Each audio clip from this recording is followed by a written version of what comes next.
All right, I'm here at Otakon 2015 with Neal from Skymap Games. We're going to be talking about Bacon Man. Tell us about Bacon Man.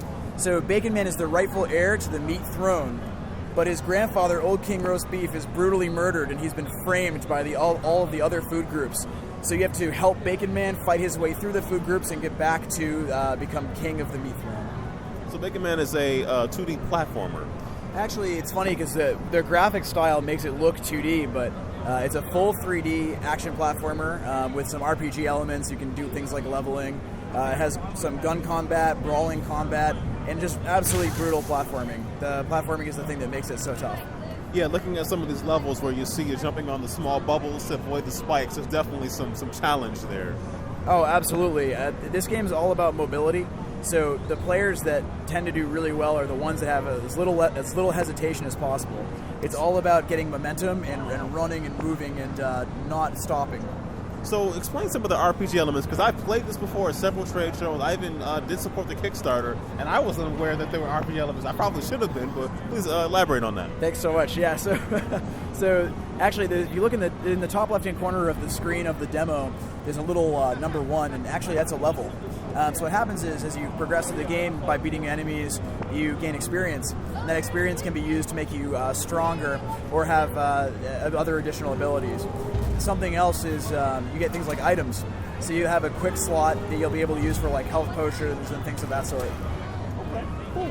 What were some of your influences in making Bacon Man? So we play a lot of platforming games. Mega Man is a big one. We like games like Dark Souls because they give you a real sense of accomplishment when you get from one checkpoint to another. And so we wanted to replicate that as best as we could in our own checkpoint system in our game. So I think those are really the top 2 right now. But yeah, we like a lot of different video games. I mean, we're inspired by all sorts of things. We definitely anime too. It's funny, we come to Otakon and it reminds me like how many references to different anime there are in Bacon Man. It's always a lot of fun to be here. So Bacon Man is Akira, is what we're saying. He is Bacon Akira, yeah. Even looking at the latest build, I can see that, because the last time I played it might have been MagFest? So it's been a little while, and it's come a long way. Yeah, with last MagFest, that was January of 2014 was when we were there. Yeah. So yeah, this game, we completely rebuilt it. We had the game originally in Unreal Engine 3, and that was a great engine, but we just wanted to switch to get a little bit better productivity.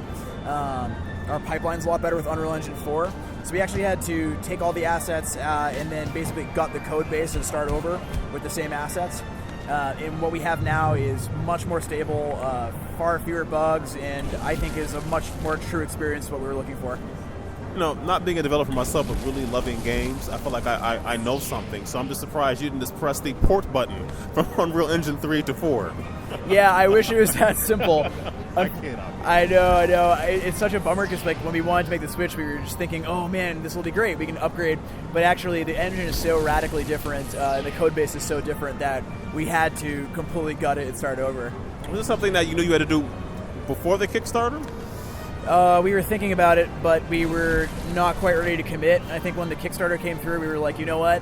We can do this. We got new computers, which helped a lot. New office space?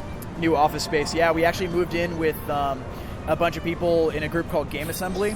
So up in Manchester, New Hampshire, we're in there with like multiple other game studios, including Retro Effect. They made a game called Snapshot, and Robot Loves Kitty. They made they're working on actually Upsilon Circuit right now, and they made a game called Legend of Dungeon.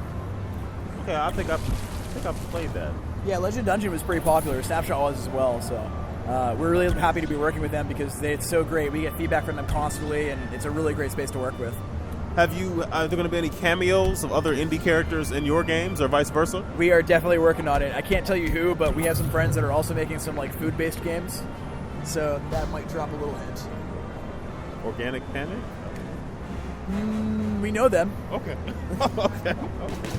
Well, Neal, thank you for your time. I look forward to playing. I mean, I'm playing a version, but when it comes out, and it's slated to come out when? So the PC and Mac version will be out for the holidays this year, and we're aiming for an Xbox One release and possibly some other announcements coming soon for early next year. Very good. Thank you. Thank you for your time. Thanks so much.